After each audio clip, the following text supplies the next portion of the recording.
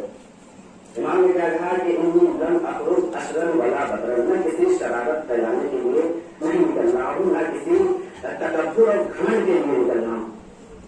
ہمیں درس لینا چاہیے کہ جو ہمارے پاس شرارتیں پائی جاتی ہیں، جو ہم شرارتیں کرتے ہیں اور جو ہم تکبر کرتے ہیں، ہم یہ تمام کی تمام شرارتیں اور تمام کے تمام تکبرات کو اپنے گھروں پر چھوڑ کے تب فرش ادا پہ آئیں. کیونکہ فرش ادا پہ اگر شرارت اور تکبر لے کر آئے اپنی دولت کا یا کسی اور وجہ سے اپنے تکبر کے ساتھ آئے تو یہ سمجھ لیجیے کہ آپ حسینی نہیں ہو سکتے. کچھ اور تو ہو سکتے ہیں مگر تکبر کے ساتھ اگر فرش ادا پہ آ گئے تو آپ حسینی نہیں ہو سکتے. امام حسین علیہ السلام نے بتایا لم اخرج اشرا ولا بطرا، کہا کہ میں کسی تکبر اور گھمنڈ کیوں مضمون کروانا کرے، کیونکہ جب ان کے بابا نے نہیں کیا کبھی تکبر. اور ہمارے اندر کیا ہے، دیکھیے بات آئی، ہمارے اندر کیا ہے کہ ہماری سوچ یہ ہے کہ اگر ہم یہ سوچتے ہیں کہ ہمیں اگر کسی فلاں کالج میں کہیں پہ اگر نوکری مل جائے تو ہم اپنے لیے باعث عزت اور باعث کمال سمجھتے ہیں. ابھی مولانا مسعود بیان کر رہے تھے کمال کیا ہے، اور کمال اگر سیکھنا ہے تو مولا سے سیکھیں کہ کمال کی منزل انہوں نے کیا بتائی. ہمارے اندر کیا ہے کہ اگر ہم کسی جگہ اگر جانا چاہتے ہیں اور کسی منزل پہ پہنچ گئے تو ہم یہ سمجھتے ہیں کہ ہمارے لیے وہی باعث عزت اور باعث فخر اور باعث مباح. ہم اگر ہم یہ چاہتے ہیں کہ ہم ڈاکٹر بن جائیں تو یہ ہمارے لیے عزت ہے، ہمارے لیے فخر ہے.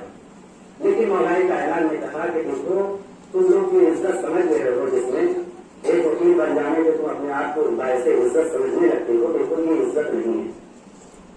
الہی کفا بعزت ان اکون لک عبدا وکفا بفخرا ان تکون لی ربا انت کما احب فاجعلنی کما تحب. مولائی کائنات کے پاس اتنی زیادہ فضیلتیں ہیں، مولائی کائنات کیا اس بات پہ فخر نہ کر سکتے تھے کہ میں داماد رسول ہوں، میں داماد رسول ہوں. کوئی ہے کائنات میں جو داماد رسول کے جیسا ہو؟ مولائی کائنات فخر کر سکتے تھے کہ میں داماد رسول ہوں، لیکن مولائی کائنات نے اس بات پہ فخر نہ کیا. مولائی کائنات اس بات پہ بھی فخر کر سکتے تھے کہ میں سیدۃ النساء العالمین کا شوہر ہوں، لیکن مولا نے فخر نہ کیا. مولائی کائنات اس بات پہ فخر کر سکتے تھے کہ میرے دو بیٹے امام ہیں اور جوانان جنت کے سردار ہیں. ہے کائنات میں کوئی ایسا شخص کہ جس کی ماں جو ہے معصومہ، جس کی زوجہ معصومہ ہو، جس کے جو ہے داماد اور جس کے جو ہے بیٹے معصوم ہے کوئی؟ لیکن کیا ہوا کہ امام نے کہا کہ دیکھو جس چیز کو تم اور جس دولت کو تم اور جس منصب کو تم فخر اور مباحت سمجھتے ہو، وہ فخر و مباحت نہیں ہے بلکہ وہ جو ہے ضلالت کا سبب ہے. کہیں نہ کہیں آپ کو ضرور کرے گا. کیا کہا الہی کفا بعزت ان اکون لک عبدا، اے پروردگار عالم ہماری عزت کے لیے یہی کافی ہے کہ میں تمہارا عبد ہوں، میں تمہارا غلام ہوں. مولا نے کہا دیکھو اگر فخر کرنا چاہتے ہو بارگاہ خدا میں تو اس کا عبد بن کے فخر کرنا، کسی دولت کی وجہ سے فخر مت کرنا، کسی ثروت مند ہو جانے کی وجہ سے فخر مت کرنا، ورنہ تباہ اور برباد ہو جاؤ گے. پھر فرماتے ہیں الہی کفا بعزت ان اکون لک عبدا وفخرا ان تکون لی ربا، اور میرے فخر و مباحات کے لیے یہی کافی ہے کہ تو میرا رب ہے. انت کما احب، تو ویسا ہی ہے جیسا میں چاہتا ہوں. فاجعلنی